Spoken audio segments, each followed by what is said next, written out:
So hello again and welcome to the 5th day of Jane Austen week. Today I'm going to be talking about Lady Susan.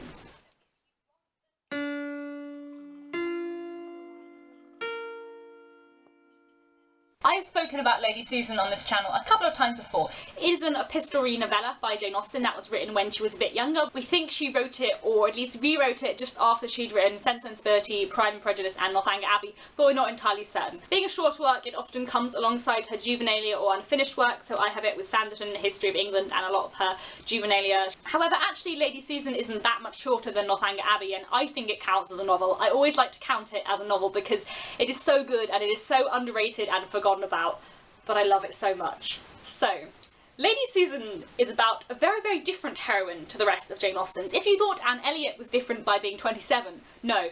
Lady Susan is in her late 30s, she is a widow, she has a 16-year-old daughter, and the book begins with her going to stay with her brother-in-law and his wife after she has been effectively kicked out of the house she was staying in previously because the wife discovered that she was having an affair with the husband. So yes, she's quite a different Jane Austen character. It's like having a book in which the heroine is Caroline Bingley crossed with Isabella Thorpe, crossed with Mrs. Elton, crossed with some evil, wonderful hybrid. She's so conniving and scheming and nasty and hilarious. Lady Susan is filled with such brilliant, brilliant savage humour. So once Lady Susan arrives with her brother-in-law and his wife, the Vernons, she also contrives to bring her 16-year-old daughter there. She is not very nice to her 16-year-old daughter, she's not very fond of her, she really hates her, and she is, quite frankly, horrible to her.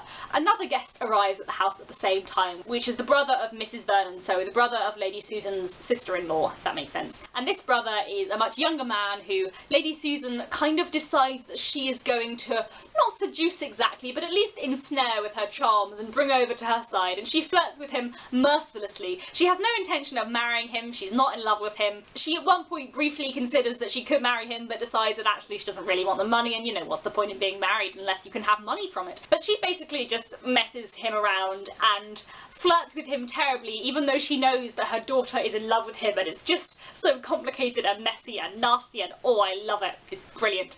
The whole book is told in the form of letters from various different characters to each other, which means we get to look in kind of everybody's heads in different ways, and it's just done so well and so cleverly, and I just, oh, it's so funny. It's much more, yeah, savage, I guess is the right word, than Jane Austen's other novels. Even though Jane Austen's novels are very funny and the wit is very sharp and the social commentary is sometimes very pert, her books do often feel quite calm and restrained and I guess polite. There is nothing polite about Lady Susan. Oh, it is brilliant. I love it so much. I'm just going to keep grinning here thinking about it.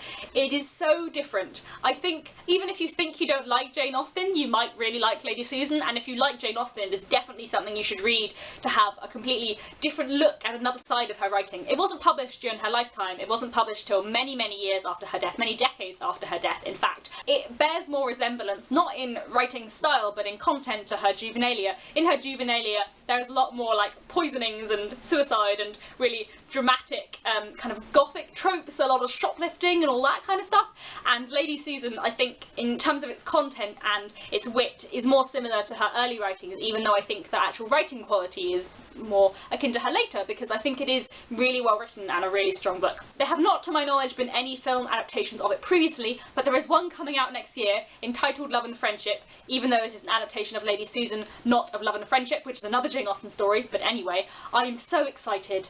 So excited. I really hope it will be brilliant and will bring more recognition to Lady Susan, because that would make me so happy, because as I say, it's one of my favourites, my third favourite Jane Austen work, and I love it so much. Anyway, that is enough excited ramblings about Lady Susan.